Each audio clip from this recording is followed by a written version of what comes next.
Hi, everyone. We're back again to read some books together.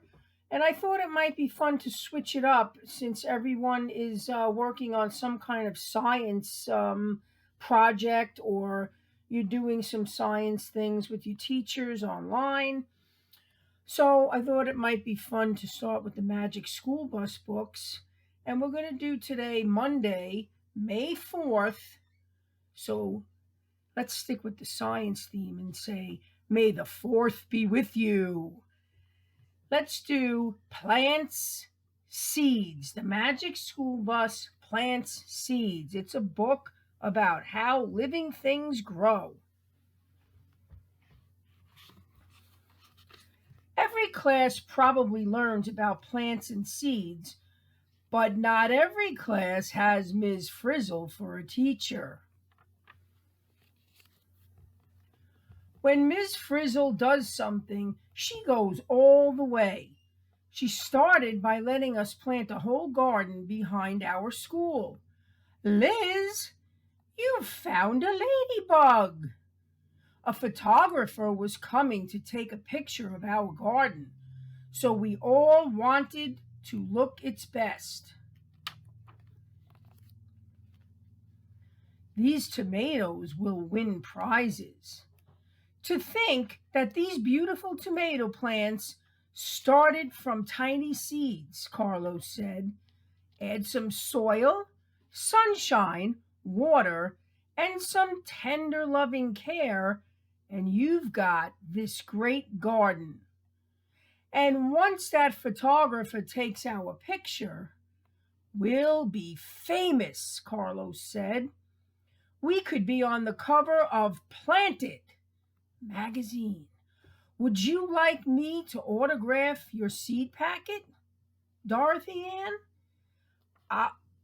I'll think about it, said Dorothy Ann. Phoebe was not as excited as Carlos. I wish I had the beautiful plant I raised at my old school. Tim put the finishing touch on a drawing. Phoebe smiled. That's it. Thank you, Tim, she said. Still, I wish I had the real thing for our picture this afternoon. Ms. Frizzle spotted the drawing. Your plant looks lovely, Phoebe, she said.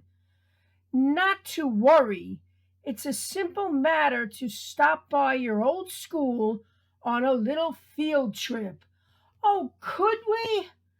I was afraid of this. We all piled onto the old school bus. Carlos was worried that we might not get back in time for the photographer. This could take all day. Couldn't we fly or something, Miss Frizzle? Hurry, we have to be back by 3. Excellent idea, Carlos, she said. Suddenly, the whole bus began to spin. It rose in the air as if it had wings.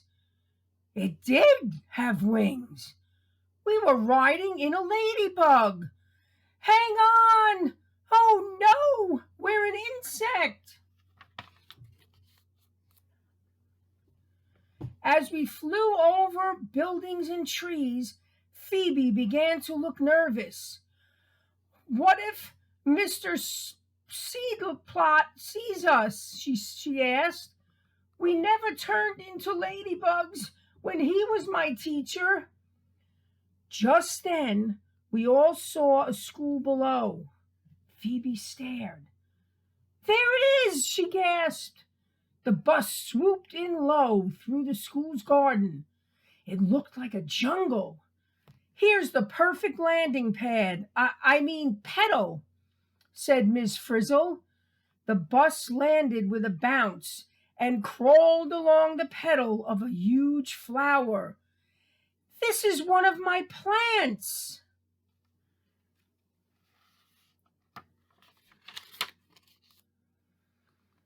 Oh, I hope Mr. Seedplot doesn't see us. This stuff tastes sweet. We crawled one step too far. Suddenly, our ladybug bus slid into something wet and slippery. We're stuck in some goop, Ralphie yelled. It's called nectar, Dorothy Ann said. Follow me, class, said Ms. Frizz. She opened the doors and shipped out into the lake of nectar.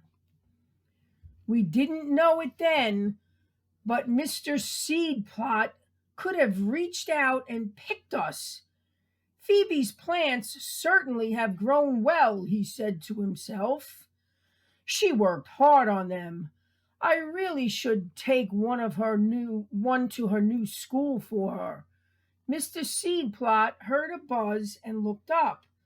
Ah, bees! I won't disturb their work right now, he said, turning to a patch of tomato plants.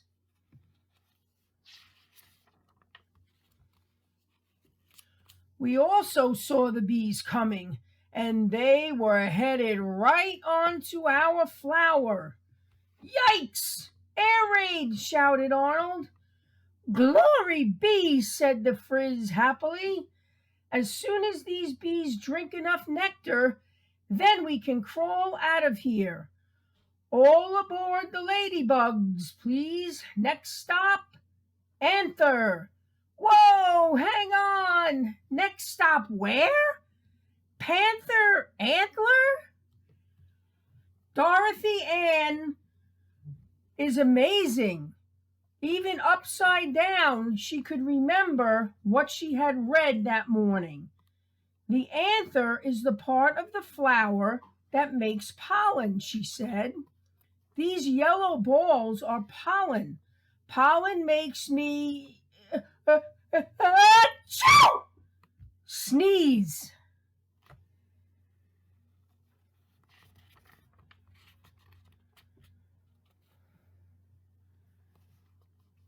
There we were, on top of the anther, with bees buzzing all around us. It was then that Phoebe caught sight of her old teacher. It's Mr. Seedplot, she yelled. He'll see us. Do something, fast. Miss Frizzle stayed calm. No problem, she said cheerfully. We'll get out of here the same way the pollen does. Cool. That bee is covered in pollen. Achoo!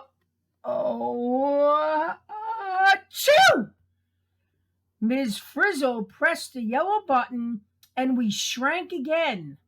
Now we were as small as a grain of pollen. Phew, said Phoebe. That was close. Carlos was not so happy. We'll never get back to school in time for the photographer, he grumbled. Be of good cheer. We're on our way, said Miss Frizzle. Hang on, she called as the leg of a passing bee swept us up and away.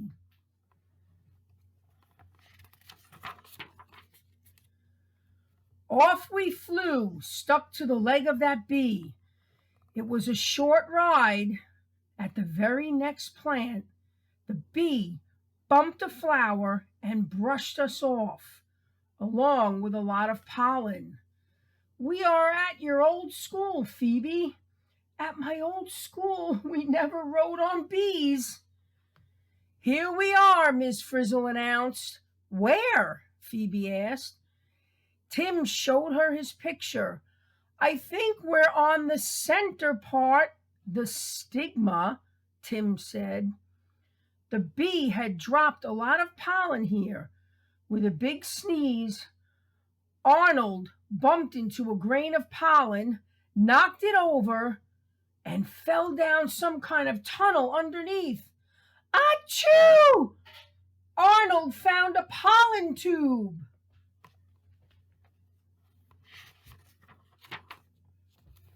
Phoebe looked down the tube.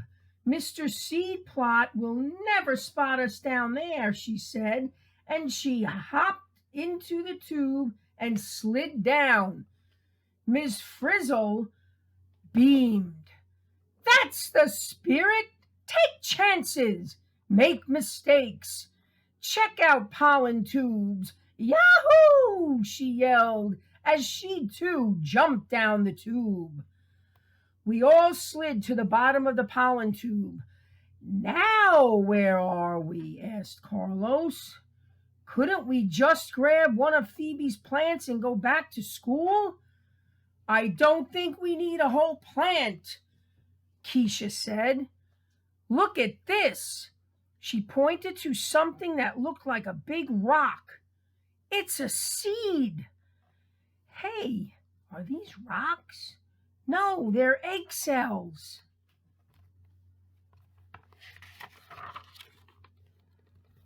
I get it, Dorothy Ann said. When pollen from one flower lands on the stigma of another, it grows a pollen tube, finds one of these egg cells, and together they make a seed. Carlos still wasn't happy. No seed can grow into a plant by 3 o'clock, he said. Not without some help, said Miss Frizzle. She reached into the bus and pressed a button, and suddenly things went wild. The seeds were growing bigger and sprouting hair. We need to hurry things along a bit, said Miss Frizzle. Everyone on the bus, please. Here we go.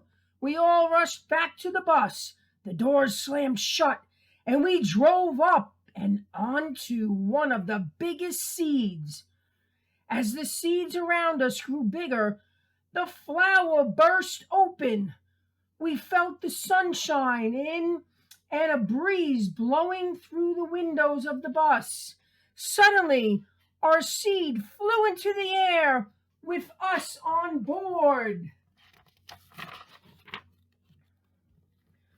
Away we flew on the back of our seed, carried along on gusts of wind. Carlos still worried. Can't we go any faster? He asked. Well, Miss Frizzle said, this is pretty fast for a seed, but there are seeds that travel by attaching themselves to dogs or birds or people, she said, eyeing a man on a bicycle. No, croaked Phoebe, that's Mr. Seedplot.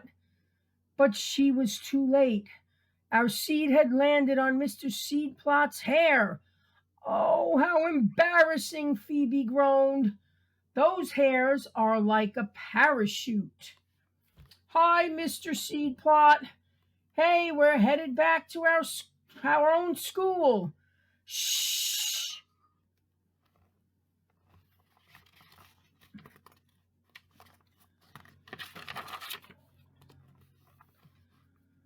We were almost home, still stuck on Seedplot's hair, and we hadn't even been introduced. So we all shouted, Hello, Mr. Seedplot! Except for Phoebe, who was too embarrassed to talk. But when Mr. Seedplot swung his head to see who was calling him, we flew off. Last stop, Ms. Frizzle announced. She pushed a button. Poof! The bus got big again. She pushed another button. Poof! The seed, which had landed in our garden, grew into a tall plant with beautiful flowers.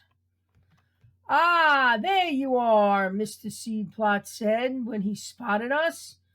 I brought one of Phoebe's plants, but I see that she already has one. Nice to see you again, Ms. Frizzle. Phoebe gasped. You mean you've met Ms. Frizzle before, she said. Mr. Seedplot smiled. Yes, she's a very special person. Say, seeds, she brought us back just in time. Planted. The Magic of Gardening. That's another book that you might be interested in reading, because the last thing on the page says, we had to agree Miss Frizzle is special, all right. Just like your teachers, boys and girls, who are very special, and during this time, you're all very special. The teachers are special because they're trying to teach you at a distance, online, and you're special because you're learning at a distance. And from what I hear, you're learning very well. And keep up the good work.